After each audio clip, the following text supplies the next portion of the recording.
Los griegos nombran la constitución como politeia.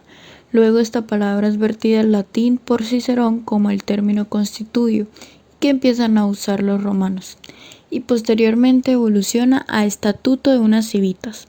En la Edad Media tenemos a la escolástica que toma el helenismo politeia.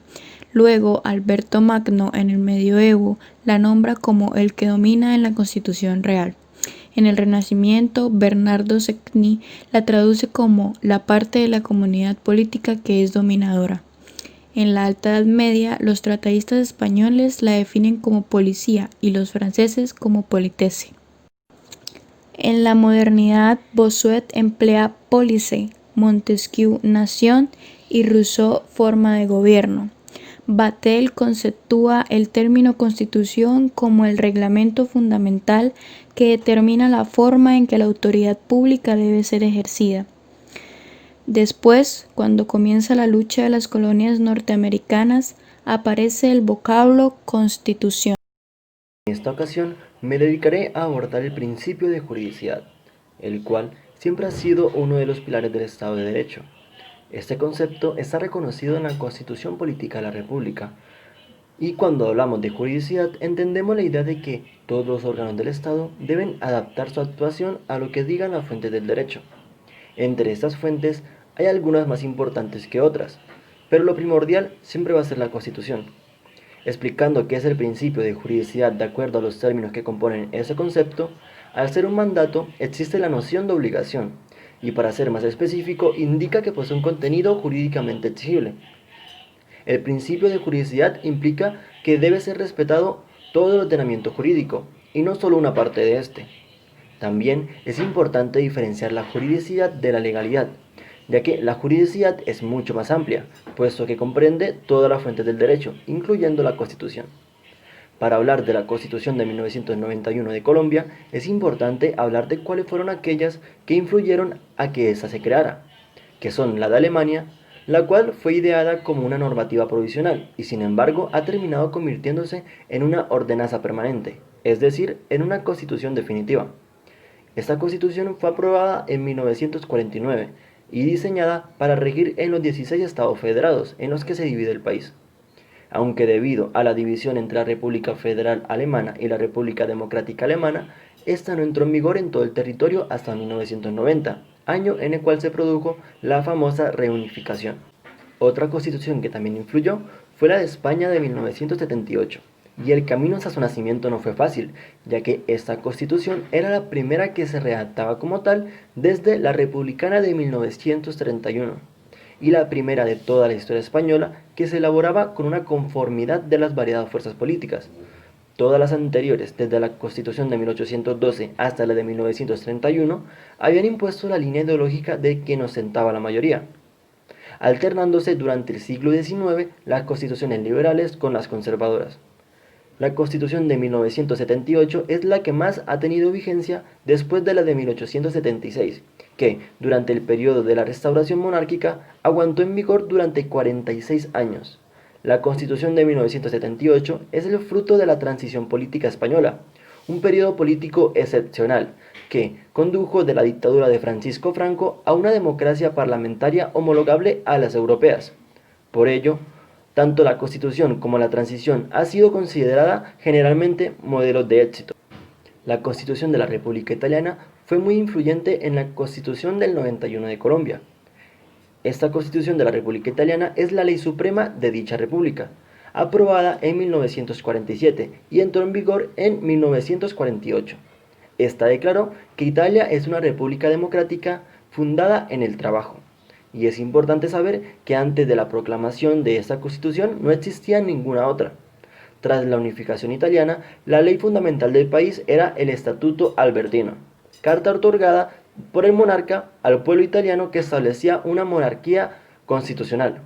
Durante la época fascista, dirigida por Benito Mussolini, el Estatuto Albertino se siguió utilizando, pero en la práctica de sus principios realmente no eran respetados. El régimen fascista se derrumbó tras la Segunda Guerra Mundial, por lo que el poder vuelve oficialmente a la Casa Saboya y el estatuto recupera su vigencia. Sin embargo, era notoria la impopularidad de Víctor Manuel III, pero fue él mismo quien le entregó el poder a Mussolini, quien lo obligó a abdicar en 1946, y tras la abdicación de su padre, Humberto II toma el trono, pero solo por un periodo de 33 días, por lo cual fue apoyado el Rey de Mayo. 2 meses después de la coronación de Humberto II, los italianos fueron llamados a las urnas para dos votaciones paralelas. Una, la que elegiría la Asamblea Constituyente encargada de redactar la primera constitución del país, y otra, que era un referéndum sobre el tipo de gobierno, si monarquía o república. Al final, por mayoría, ganó la república. La Constitución de Colombia de 1991 tuvo un gran impacto y a pesar de que no era la misma que firmaron en el 86, conservó su espíritu democrático, moderno e incluyente. Nuestra Constitución buscó fortalecer el Estado, el gobierno, la sociedad civil y la ciudadanía. Pasamos de ser un Estado de derecho a ser un Estado social de derecho, y todos aquellos derechos fundamentales pasaron a ser realidad. La tutela y las acciones populares facilitaron este proceso. La Corte Constitucional en sentencias históricas, mínimo vital, derechos sociales, diversidad étnica, derechos de las mujeres, desplazados, salud, etc., les mostró a los ciudadanos de que la igualdad de derecho se estaba convirtiendo en una igualdad verdadera. Los múltiples mecanismos de participación, la apertura política y los esfuerzos por crear ciudadanía cambiaron radicalmente el escenario político. El bipartidismo cedió el espacio a una pluralidad de fuerzas. En conclusión, esta constitución ha sido de lo más importante para Colombia. La Corte Constitucional como máximo intérprete de la Constitución. Uno de los mayores aciertos de la Asamblea Nacional Constituyente fue la creación de la Corte Constitucional. Gracias a su labor, la Constitución de 1991 se sitúa a la altura de las modernas y eficientes constituciones democráticas del mundo. Son aportes centrales de la Corte Constitucional el carácter normativo, la eficiente supremacía, la protección de los derechos fundamentales de las personas a través de la acción de tutela, mereciendo por ello un alto grado de legitimidad y reconocimiento ciudadano. Corte Constitucional como órgano político jurisdiccional. En Colombia no cabe duda que la Corte Constitucional ejerce una función jurisdiccional y es parte integrante del aparato orgánico jurisdiccional. Existe una diferencia entre la conformación de la Corte Constitucional y los tribunales de la jurisdicción ordinaria y contenciosa según el artículo 239. Es claro que intervengan las tres ramas del poder público en la conformación de la primera, pues como máximo intérprete y guardián de la Constitución política tiene como sentido la unidad política de Estado, formación y preservación. La jurisdicción constitucional como factor clave en la institucionalización del país. El Estado social de derecho, en conjunto con la acción de tutela, han creado un ambiente de cercanía entre el sector popular y la Constitución. En consecuencia, el mayor compromiso de la comunidad con la juridicidad. Es importante conocer la Constitución e implementar las acciones allí plasmadas para evitar la violencia. Modelación de sentencias. Dado que el modelo que señala en el carácter normativo de las constituciones contemporáneas es muy rígido, ha llevado a los tribunales constitucionales a permitir la modulación de las sentencias. Colombia opta por este modelo. Las sentencias se pueden clasificar en 4: declarativas, interpretativas, integradoras y de inconstitucionalidad diferida. Las sentencias tienen 3 partes integrativas. La parte resolutiva contiene la decisión del juez, la ratio decidenti, que contiene los considerandos que tienen relación con la sentencia, y los obiter dicta, que contiene los considerandos que poseen disquisiciones de reflexiones acerca de la sentencia. Crítica argumentativa de la unidad 6, Constitución normativa. Es donde viene a colación toda esa herencia europea que ha tenido nuestro país, que en 1991, con la nueva Constitución, se evidencia claramente la ruptura de un Estado proteccionista y se abre verdaderamente a una fuerza jurídica por parte de los derechos a través de la interpretación de la Carta Magna. La Corte Constitucional como guardiana.